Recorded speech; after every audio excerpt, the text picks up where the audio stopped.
Yo, yo, yo, yo, what's going on? What's going on, man? What's going on? Y'all come on in right quick. Take a noon break with us, man. We got some news we want to share with y'all right quick, man. If y'all haven't heard, y'all been living under a rock. John Harbaugh has signed with the New York Giants, become their next head coach. It's no surprise, man. It's no surprise, but y'all come on in, man. Let's talk about it. Before I keep going, you know what to do. Yeah, bro. News drop. At the same time, we're gonna get into it, but shouldn't come as a surprise, like you said, man. Y'all come on in. Let's chop it up for a few minutes, and just talk about the recent news. And one major piece has come off the board. So now we're gonna see where the rest of the chips fall. They got to fall in right in the middle of the poker table because if they don't, I'm gonna spend them. But this answered a lot of questions, man. And from Falcon Nation, from what I've been gathering and reading on social media, it was kind of split. That some people Mhm. wanted John Harbaugh and some people didn't. And somebody put in my comments, thank God. Um, but we'll see. Millie Mills, Tay Howard's good. No, Jalen Hyatt has not been released yet. That account is fake and it's a parody account. So I know exactly what you're talking about, Millie Mills. Yep, But gotta no, be there. yeah, you got to be careful with that, man. Swisher Sweet, what's up? Yeah, Stephen Stefanski comes into view now. Clint Kubiak still comes into view as well. But Mhm. talking about John Harbaugh, it would have been a hard sell.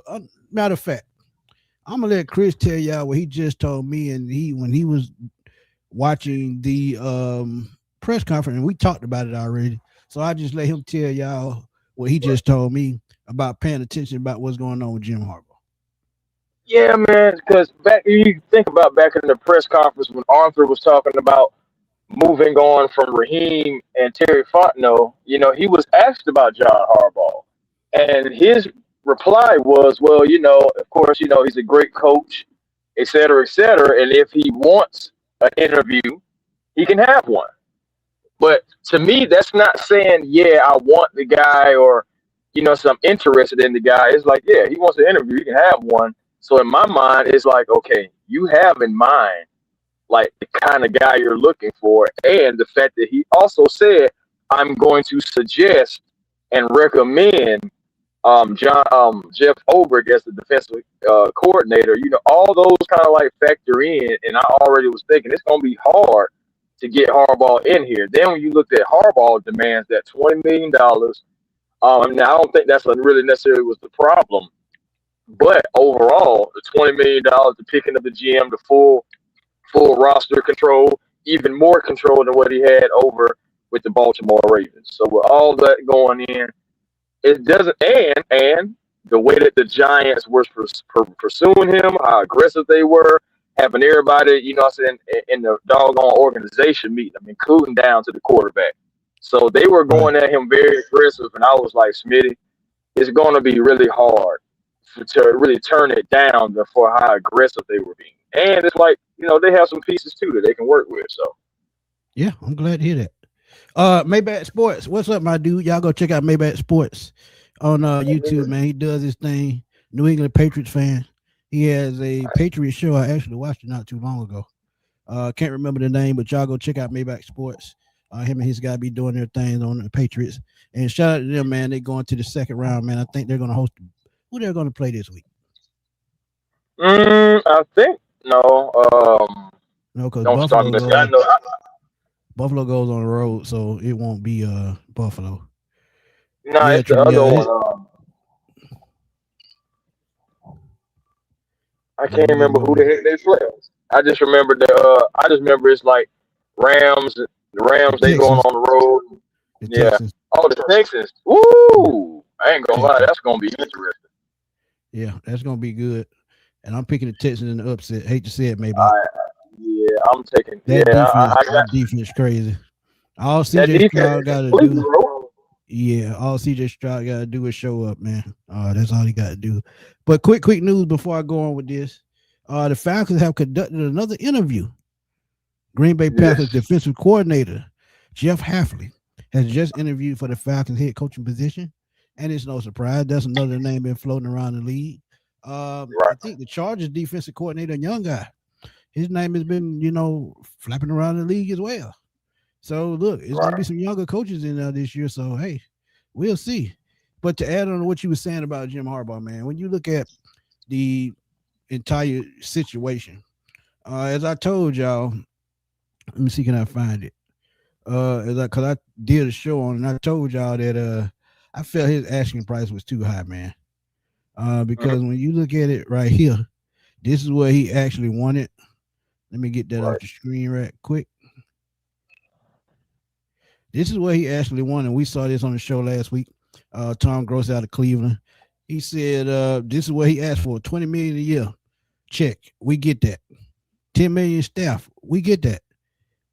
Total authority over the roster. That's where it ends. Because when you have total authority as a football coach, why is there a need for a GM? And you're gonna bring in a GM that you want to select.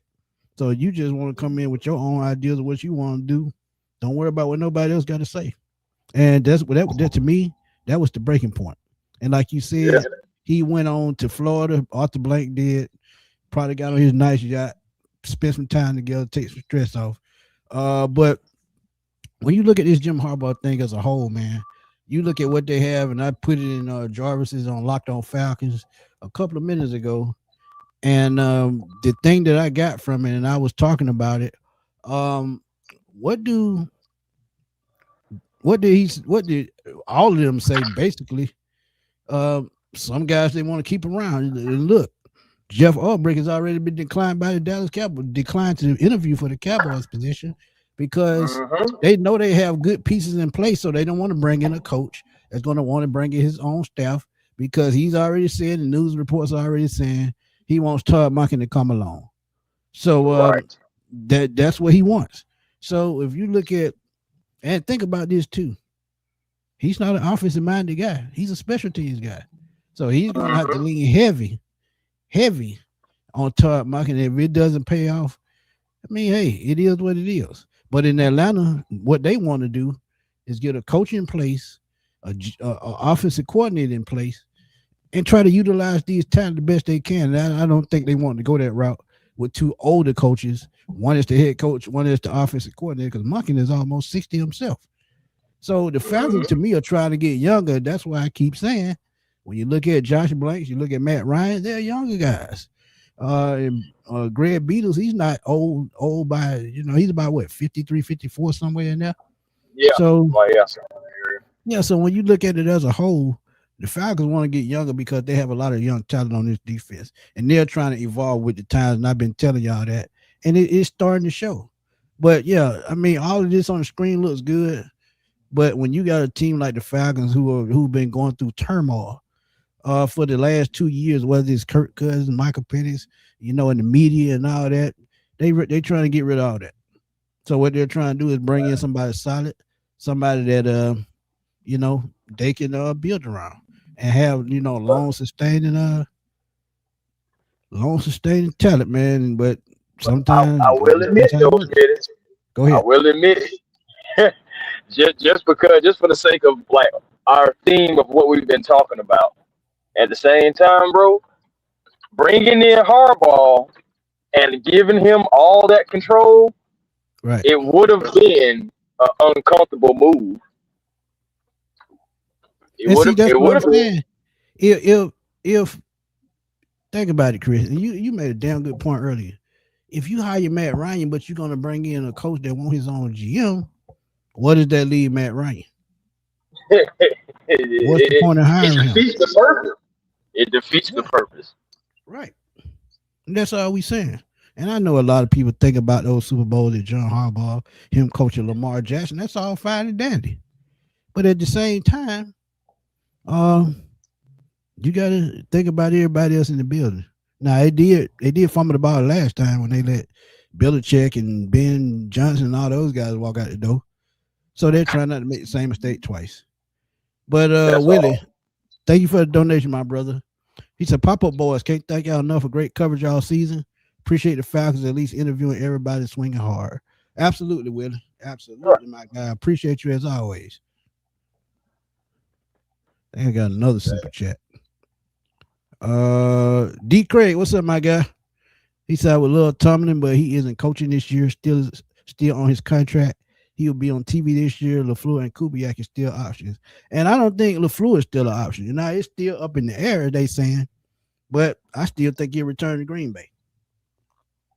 But Yeah, if they're working it out. The contract. As far as last time I saw, that the contract. I believe it was Tom Pelissero. The contract negotiations is still in the air, so nothing is in concrete imminent, yet. But yeah, all indications though indicate though that he is still going to be brought back. yeah, I remember this. Justin Bill O'Brien, when he was in Houston, had full control and traded DeAndre Hopkins to the Arizona Cardinals. Agreed. Hmm. And I think they Yeah, got David they Johnson wasn't in on the same return. page. I remember that. Yeah, they got David Johnson in return, but he was done at that point. So it was just a salary swap. Um, he said it'll never work. And he absolutely, I know what he's talking about too. He's talking about what we talked about bringing in your own GM and bringing in that kind of coach. But Yep. he is absolutely true. I mean, it wouldn't work. But here, and to move on. Well, let me finish off this John Harbaugh thing. We get it with the record: 180 wins, 13 wins in the playoffs, a Super Bowl, Coach of the Year. We had problems with the special teams. He would straighten that right out, and I get that part. But at the end of the day, what about the rest of the front office?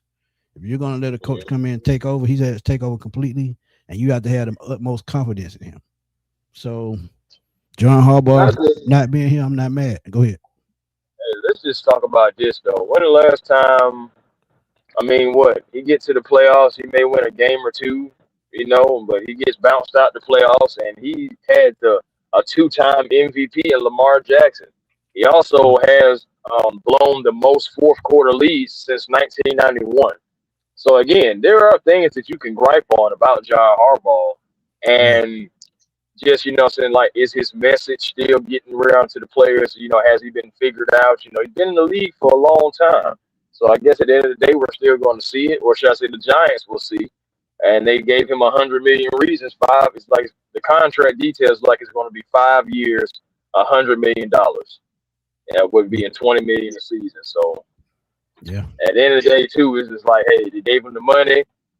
They do have some talent, but we're going to see if John Harbaugh can still pretty much, be a wizard like he's been for Baltimore. We'll see. Facts. Yeah. Titans are interviewing McCarthy. You haven't heard much because I think at the end of the day, he's just going to make his choice and he's just not going to have it all over the media. I think once he gets hired, that's when you'll know. He hasn't even really been putting his, business in the street like that. So, I mean, hey, it happens. Right quick, Peter Straker, NFL Network, y'all know him. Oh, yeah. He put this out there, Interesting man. comment. He put this out Interesting there. comment. Hey, look, y'all know if somebody put it out there in the air, and we've been talking about it, they don't have a GM or a head coach right now. He talking about us. I can't give you a valid answer on what the Falcons playing at quarterback because of that. But Matt Ryan is going to play a large role in the vision of this team. How long have me and A1 been saying that? For God knows how long. So this is what we're going to listen to right quick, and he'll give y'all a quick thought on it. Yeah, sure. You mentioned a bunch of different quarterbacks there in different locations. What about Atlanta? Is Penix and Kirk, are they just rolling with those two? Are they going to be in kind of the quarterback conversation when it comes to, new head coach coming in, possibly new front man as well? So Atlanta is a really interesting deal. So let's go through it. So Raheem doesn't think he's getting fired, gets fired after winning 4 straight games. And then we learn after the fact that, conversations informal were happening with Matt Ryan anyway. They go through this entire search for this head of football operations deal. They interview Brant Tillis, who's the man down in Carolina. They interview Mike Disner, who's in Detroit. Foxy might know that name pretty well. He's been part of that whole rebuild. Oh, yeah. And in the end, they're like, it's going to be Matt Ryan. Matt Ryan's doing his press conference right now. Fine. But they don't have a GM yet, and they don't have a head coach yet. And there's also, Arthur Blank, who's an owner in his 80s, and Arthur's son, who's 29, Josh Blank, who has been working at the league office for years and is now sort of taking a bigger role. So there's a lot of voices in that room already of like what we're looking at, vision, and Matt Ryan's there to kind of synergize it all. I say all this because I don't think I could give you a valid answer on what their plan is at quarterback because we don't have the head coach, we don't have the GM, and Matt Ryan's voice is going to play such a large role in the vision of this team. So anything I thought would have been from the previous regime and before the last couple of days, Matt Ryan's not coming in and saying, hey, Penix is the guy or Penix is not the guy. That's why you do the interviews. That's why you meet all these people. Excited to see that. He said he's not going to pull a Phillip Rivers and play football, but we'll see. Saw that. Never know. We'll see. Yeah, so, I mean, basically what he's saying, and he makes a great point. You need a quarterback is basically what he's saying. And until they get their GM and their head coach in place, and this is why they have to get it right. I keep telling y'all, and I brought it up last night. When you look at the coach and the GM, you got to think about what scheme is going to be ran, what they're going to, do as far as offensive schemes, defensive schemes. I think they're going to just stick with a guy that runs the wide, the zone wide run, the 4-3 hybrid or whatever you want to call it. You got to figure all that out once you get a coach. This is why we don't know the direction that they're really going to go until they make the hire. Now, there was another post, Chad Forbes, and it made me think just a little bit tougher about what's really going on. And again, let me take that off the screen right fast. Here we go. Multiple people I've spoken with. And this Chad Forbes, he's, a credible source. He's all over everybody's podcast. But he's pretty much a draft expert. But he said multiple people I've spoken with believe Matt Ryan will hire Clint Kubiak as the next Falcons head coach. And me and A1 been saying that too. Ties to Shanahan tree and the perfect offense for Penix. And what did I say? What I've been saying since the middle of the season? Whatever coach they bring in, I think they're going to force them to try to work with Michael Penix just to say that they didn't fail at making that pick. I said that, and I just think it makes sense because why go out and pay $50 million for a quarterback when you still possibly have one on the roster that you can be a game manager with and probably win you some games, especially if you're going to build your identity on defense. All Penix has to do when he comes back is, make it work. But on the other hand, he may be out for the season and you bring in a veteran who's playing well and you go into that second season with that veteran. He played well that first season. I mean, there's no room for Penix. So it's a slippery slope. And as the followers been saying, A1 been saying, I'm looking at Mac Jones all day. The rest of this tweet says that as well. 49er Josh Williams is seen as the favorite for GM. Wait for the Seahawks season to conclude out of respect. And that last part is Josh Williams. Who is the quarterback, the backup quarterback in San Francisco? Mac Jones. Mac Jones. Yes, sir. So, I've been talking about Mac Jones. I mean, you're going to have to give up a draft pick for him for sure, but I'm fine with that, though. As long as I got a franchise quarterback, I'm fine with that. But go ahead. I mean, but I want to backtrack to the point about Penix. The point about the reason why that's also such a slippery slope is because, like you said about being wrong about the pick, but it's not just not being wrong about a pick. It's not just a pick. It's a quarterback that you drafted 8th overall, and initially it was reported that you were going to go defense and Latu, but you decided to pivot and go Penix after that workout. Okay, so again, this was solely personal decisions and everything toward the end that got Penix to Atlanta. So you have to work out that rookie contract. I think the Atlanta Falcons are probably going to try to work all the way down to Penix's final year to at least say, hey, we worked with him, we tried. And no matter, if things don't work out, they can be like, well, we tried. If things work out, they can say, see, that's where patience gets you. So that's another reason why it's so slippery, because it could go either way. And it's like you don't want to go down that slope, but it's like you got to put on the skis and go down that slope and see. It's like you have to, because he's here. Like they're saying he's motivated. getting to his rehab. He's in the building every morning. So I mean, he's putting in the work from what they're saying. But we still gotta wait for him to get on the field, and that's the most scariest part of that slope. Yeah, and as we've been saying, man, and we know they like to be comfortable, and they that's just the way they work, and it seems like that's not going to change.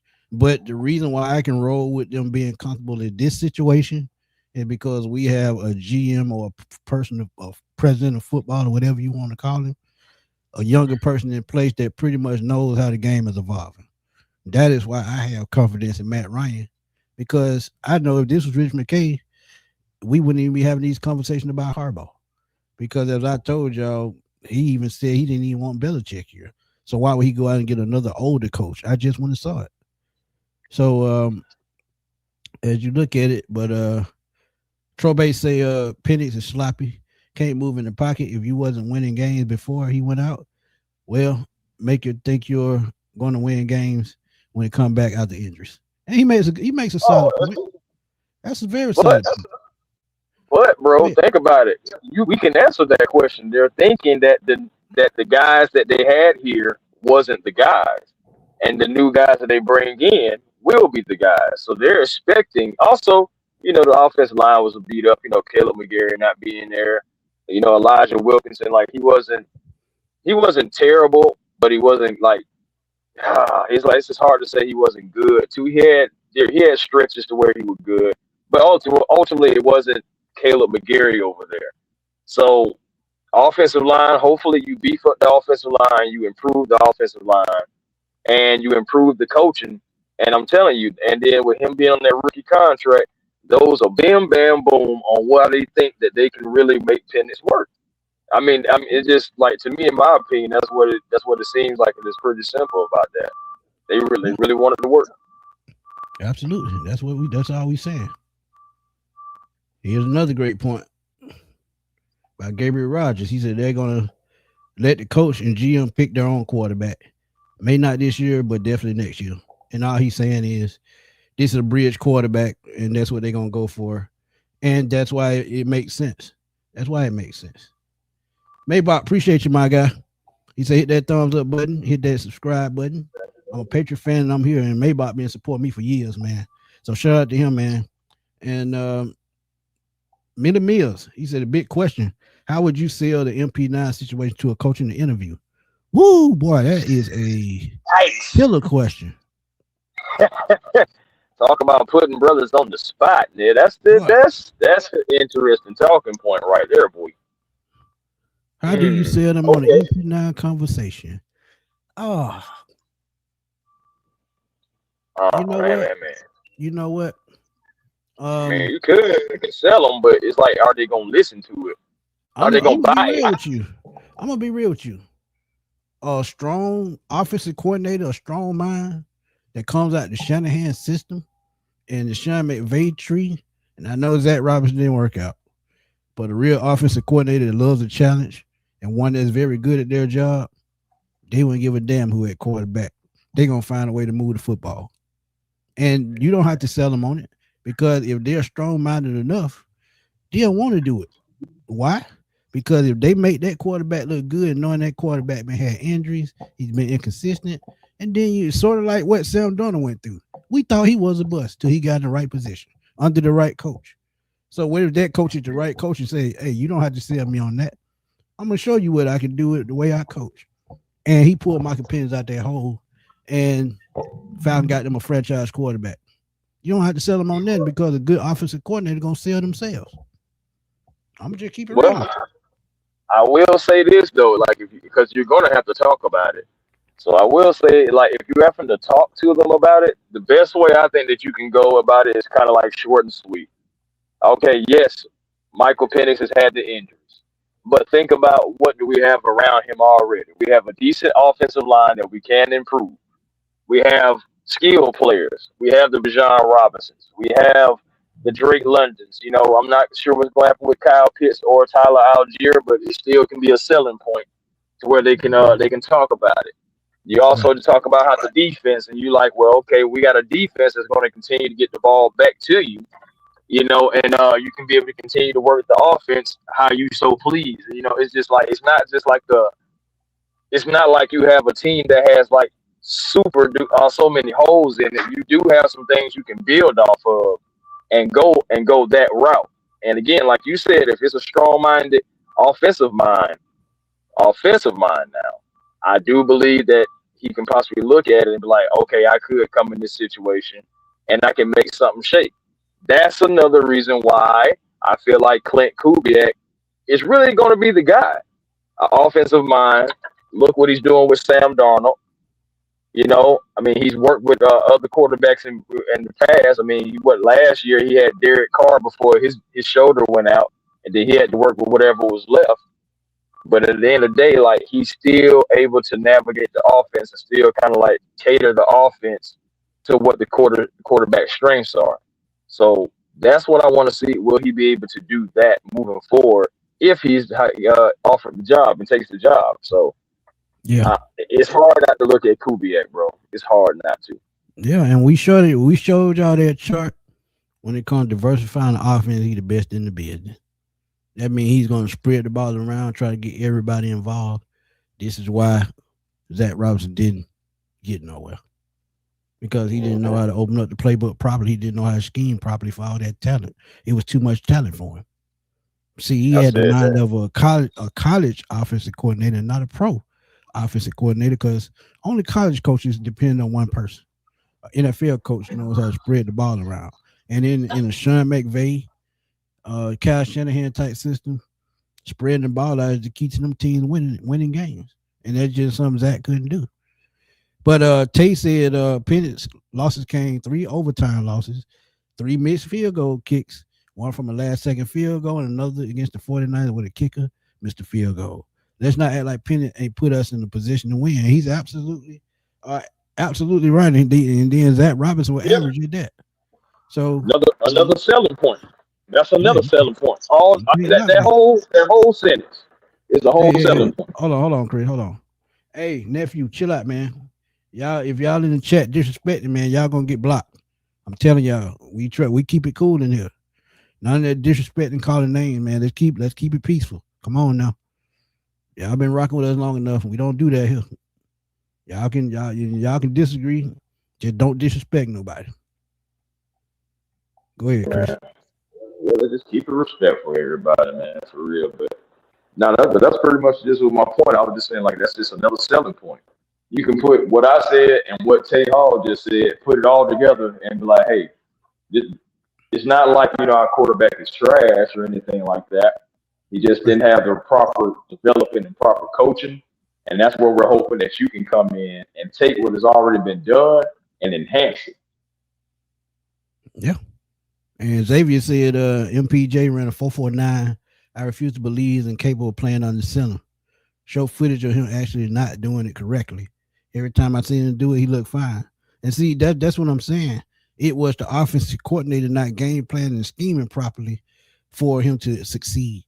Because we all know if you in the pistol offense is what, 2-3 step, get the ball out. Why is the football not going to Kyle Pitts? Why is the football not going to Darnell Mooney, Tyler Algier, and all of these guys? The only 2 people that they would seem to be concerned about were Drake and Bijan. The offense is built off more than them. And as an offensive coordinator, you got to know that. So, yeah, I get it. Eddie J, what's up, man? And that's another reason why I think Clint Kubiak is the guy again. That's what I'm saying. That's another guy that I feel like Clint Kubiak is the guy again, because I've been listening to other, some people who work with him, who working with him now, even on the Seahawks. And one thing that stands out that I've heard from 3 different people, he uses every inch of the field, and as a defense, you have to cover every inch of the field, because if you don't, he will find a spot that he can have the quarterback drop a pass and move the chains. He's a chain mover. He's somebody that controls the offense. That's important to me, because I don't want somebody who can just call plays. I want somebody who can control the offense and be able to use all those weapons. And it's not overwhelming for him or whatever. It's just like some guys disappear some games and everything. Like, I want it to be fluent.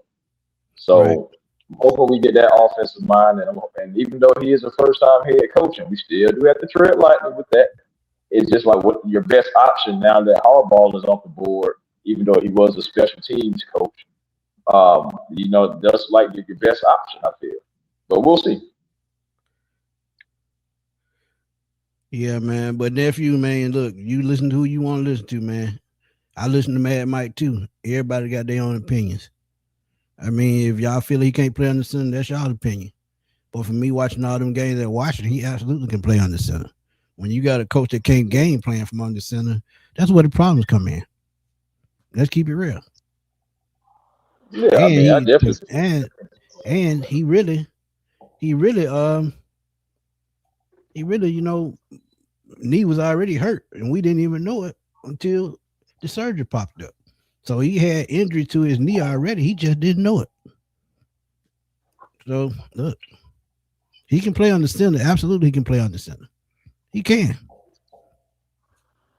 Yeah, I definitely believe it. That's what I'm saying. Like, it's just all about the offensive scheme and what are you having to do. And my thing is, I want to see that also because what? I mean, if he can't play on the center, then we need to know that too. Yeah, we really do. But again, they're not gonna just come out and say, "Hey, we didn't know it. We made a mistake." Just gonna have to figure that out ourselves. But Wheeler, appreciate the donation, my brother. He said during the presser in response to a question, Matt said they're looking for the best coach, not necessarily the offensive coach. Still think Flores is in the mix. Willie, I absolutely think he's in the mix. Yeah. And I've been telling y'all, this hire is going to have some kind of connection to it. Because as I told y'all, Ian Cunningham is still my favorite to get the GM. But looking at what Chad Forbes said, I can still see the 49ers GM coming over as well. Why?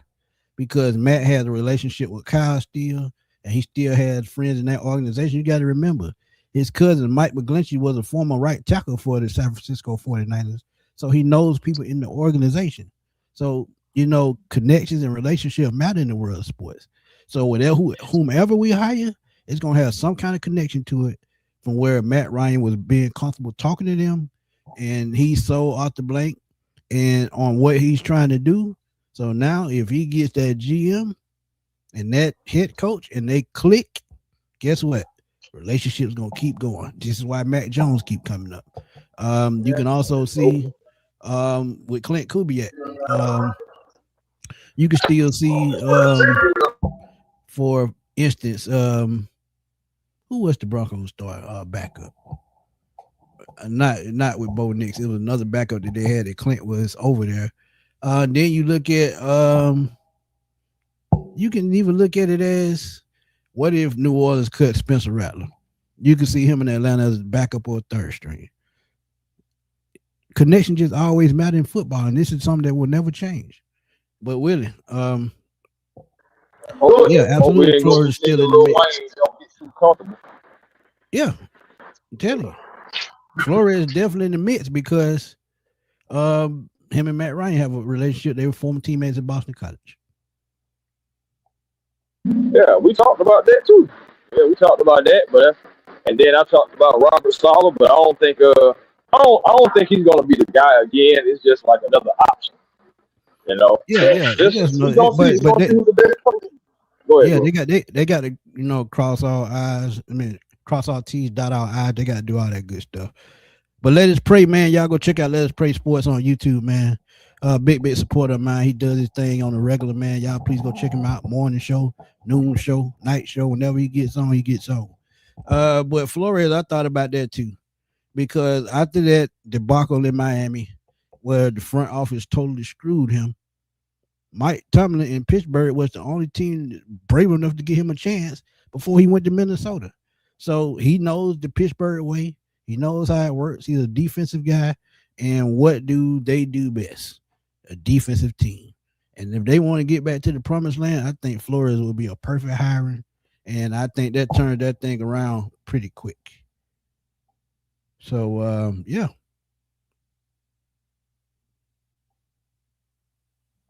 I think Arthur Smith, best chance of being a coach is probably Tennessee because the front office knows him. He knows how to run the organization is ran. He's been a head coach, so now he goes back to Tennessee. He's an offensive line guy, and we know he likes to run the football, and that's something that they're gonna have to deal with, man. So, I mean, that's something they like to do.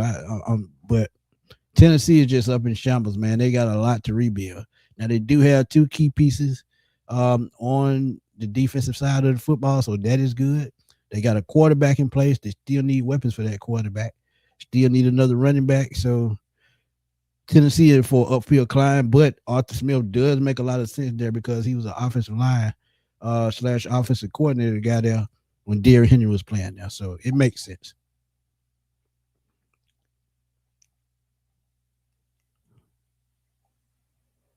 Absolutely, D. Craig. He absolutely put out A1 content, man.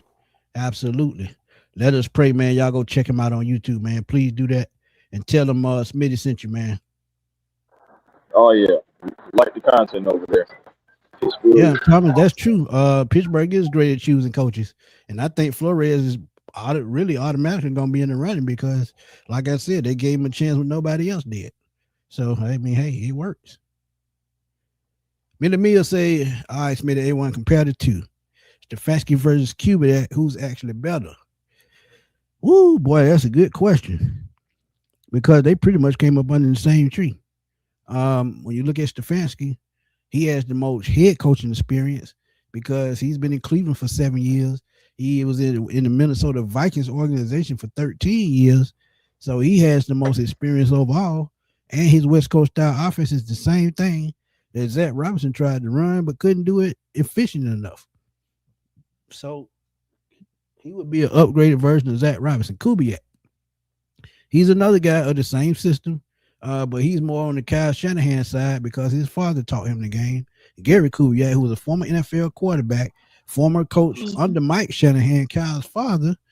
So his variant of the West Coast style offense fits more of Kyle Shanahan, whereas Stefanski's fit more of Sean McVay. So you just got to remember, man, if you compare these two, it's pretty tough because they have a lot of similarities, but they also have a lot of differences. But you kind of got to get with Stefanski to a degree right now, yeah, only because he has head coaching experience. Exactly. There you go. It's not fair, but it's really by default.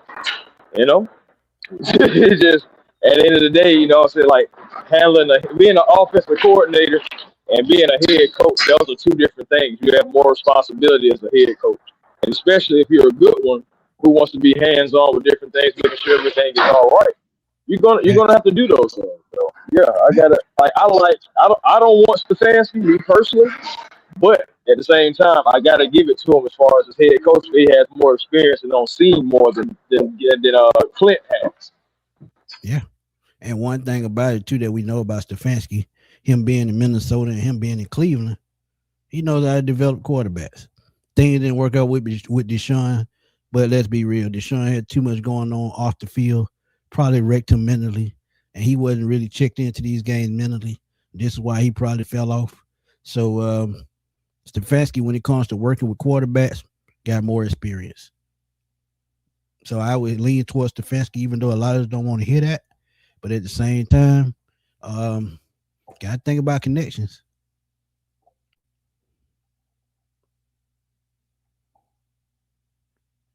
Trobe said they can go somewhere with Matt Jones. He played well with the 49ers. He absolutely does play well with the 49ers because he understands that system. But if they get Kubiak or Stefanski, Matt Jones is going to fit either way because he fits that offense. He's an old school pro style type offense, type running back, type quarterback. And you know the pro style in the West Coast, pretty much the same thing. In the zone running, both coaches run it. So that's why to me, they're the last two in the running because John Harbaugh to me was really never in the question. Yeah. Joe said, are we considering going back to another first-time coach despite the wishes of many to bring in real veteran leadership? Matt Ryan is an amazing step, but we need to echo that within the organization. That is an excellent point. Yeah, you think about it though, fam. I can answer this. You think about who's left. All right. Think about who's left. Okay, we haven't had any talks or anything reported, should I say, about like a Mike McCarthy, right? But we have had reports of possibly about a Brian Flores. That's going to be a first time. Clint Kubiak. That's going to be a first time. Even now Robert Saleh wouldn't be a first timer, but you think about it, that Jets was just so bad.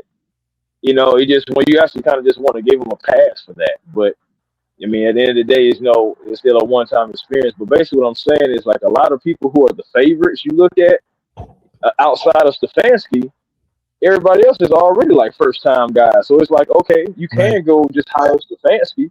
You can try to just go hire McCarthy, but do you just want to just go get a guy just because he's experienced? Now, McCarthy would be interesting, but like again, for me, Stefanski,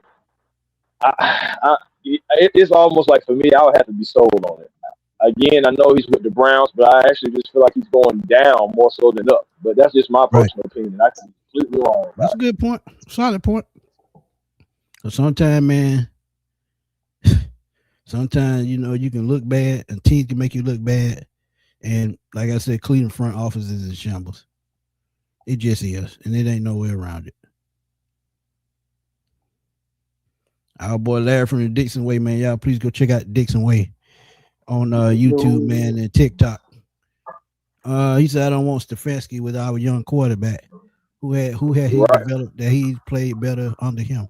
I disagree with that, Larry. You might get $100,000 and all, but he was the coach when Baker Mayfield popped on the scene, and Baker Mayfield threw for 30 touchdowns in one season. So I just think made it work just with got a old raw Baker deal in Cleveland because y'all got to think Cleveland is a team that constantly rotates their rosters. They don't hold people for long because when they get superstar, they trade them away. Myles Garrett is the exception. But I just think he wanted to go. Yeah. I think Stefanski to me is the best option because of him being a veteran. And there's not really no more veteran guys on, no more veteran guys on the market. That we've been linked to at least. Mike, what's up, man? He said Matt might not always right about everything. None of us are always right. But there are a few people who are smarter than when it comes to the quarterback. I played quarterback, wide receiver, and cornerback, as well as mentored by the legend Terrence Mathis. But yeah, I get what you're saying. But look, I'm just saying, we got to look. I'm telling you, we got to get an offensive guy, no doubt about it, because all the talent that we have on offense going to waste, and we're gonna lose some players this offseason. When you get the right coaching GM, we can go fit new players in those same spots. We talked about Tyler. We talked about Darnell Mooney. We talked about these guys. You go out and hit the free agent market the right way and draft the right way, you don't skip a beat. Absolutely, Miller Mills. Players do need change of scenery sometimes. Coaches do too. Yeah, I'm not taking away from that. Again, like I said, it's just like for him, I would just have to be like wait and see type of thing. Of course, he comes in here, we hire. I'm gonna support him. But it's just like how Raheem Morris wasn't my choice. Stefanski ain't either. But let's be real. At least Stefanski had some kind of success. The crazy thing about it, I don't want to discredit coaching thing. Coaching the year. Yeah, I get that. But his time in Cleveland, his time in Tampa and his time in Atlanta ended the exact same way. The exact same way. Played good for the first, season and a half. Well, the first season when they were 6-3, half of the first season fell off a cliff. Started the second season 3-2, fell off a cliff. He did that in Tampa too. Just kept falling off the cliff and clipping over his own 2 feet. That's why he can't never walk straight. So that's why he doesn't have a job right now. No, they didn't release Jeff Ulbrich. He's still here, and they hope to keep him on.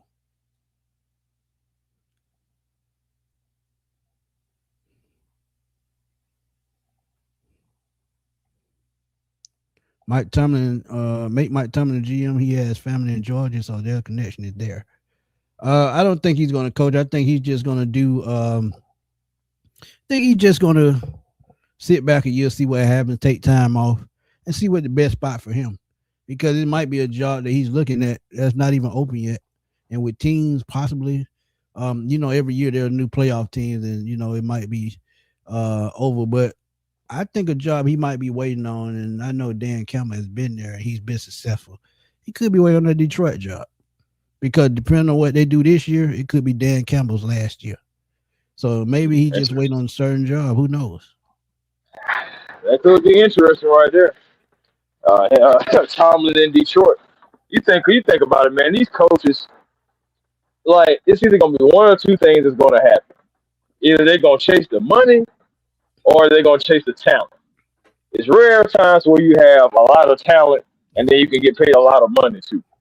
So, these coaches, even with the Giants, I just still think, their presentation and the fact that the quarterback situation.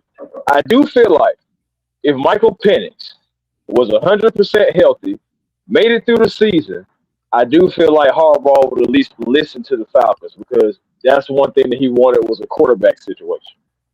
Yeah, I do feel like. And I heard somebody, I forgot who it was. I think it was Dan Orlovsky. He said if they end up getting John Harbaugh and kept Kirk Cousins, they're either 10 or 11 win team. I agree with that to a certain extent. But actually, how much do Kirk still have left in the tank? No matter what offensive coordinator you pairing with. We saw it this year. That arm about to go. Some throws he couldn't even make. So, hey, think about things like this. But Joe said, I think I'd go with Stefanski. I don't see Arthur and Matt opting in for that after what the last regime was. They want to do things more traditionally. So I see them going a traditional route by Stefanski. Yeah, and the way he means by traditional coach that has experience. Absolutely. Oh, yeah, Kurt about done. Kurt on about done. Yeah, I remember Donald Glover. I know where Avondale at, man. Yeah, my boy went there. Jay Key says Adam Schefter was saying Stefanski might be interested in as the offensive coordinator for a year because he's still getting paid by Cleveland. I can see that. I can see that.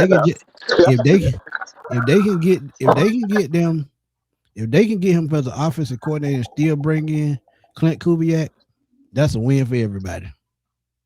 I mean, yeah, you can't ask for remember though. Go ahead. Oh, go ahead.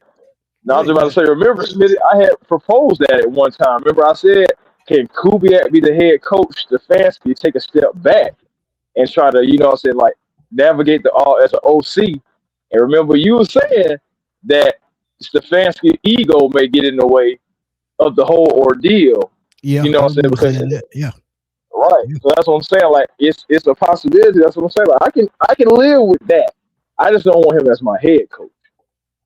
But thinking about this as well, you get both of them in here, Michael Penix wins because you got not only do you have a head coach that's an offensive guy, you got the offensive coordinator. Here, do you really need a quarterback coach? No, you don't, because you have two guys right there that's going to help him develop, help him get the way he need to be in the right offense. So this is why I think it just makes so much sense. And the way it's looking, I just think they're going to find a way to keep Ulbrich. And they, like they said, they're trying not to make the same mistakes. When they let Ryan Nielsen walk out the door after they had, 40-plus sacks that year, something they hadn't did and God knows when, and he walks right out the door to Jacksonville, they're trying to avoid those mistakes again. So whatever working for them, they're trying to keep that in-house. They're going to try to keep Letford. They're going to try to keep Nate Ollie and these guys. So whatever is working, they're going to try to keep them aboard. What's not working, it just happens. But yeah, man. Just a quick pop in, man. About Jim Harbaugh, man. Right quick. Tremel said, when did Jackson Dart become such a great prospect? I mean, he played okay, but nothing to write home about. Yeah, I mean, 15 touchdowns, 5 interceptions, threw for I think a little bit under 2,300 yards. I think his Build off of that. percentage was like about 61%. I mean, he did decent as a rookie. I give him that. And You can build off of that. yeah, you can build off of that. And one thing that I wouldn't mind bringing in still, if they could find a spot for him, was Brian Dayball. I'm not even hearing his name a lot at all. So maybe, he'll be a coordinator next year, get another chance in a couple of years. Yeah, man, it's been another good pop-up show, man. You got anything to say before we get out of here? Hey, man, just always just appreciate everybody coming through. Really do, man. Just even for our pop-up shows, I know y'all have y'all lives and things. Show love and appreciation and just to the Atlanta Falcons, and we appreciate you guys, man. So I mean, of course, we'll be back at y'all because there's gonna be more news coming out. So we're gearing up for ready for that. Smitty got his chicken wings. I got my salmon. I'm ready. We're ready to go. On deck. Always on deck. But yeah, man, y'all know where to catch me. Smitty Sports Machine. Stay tuned for all the latest, greatest news concerning the Atlanta Falcons. As always, thank y'all for the time, the donations. Truly appreciate it. As always. Shout out to the content creators, man. Larry Dixon Way, Mad Mike Sports, and let us pray. Let us pray. Go check out all those guys, man, on YouTube. Great Falcon content creators, man. And we all out here supporting the logo and doing what we got to do to keep this information coming in fresh. But until next time, man, we're going to holler at y'all later, man. Peace. Peace.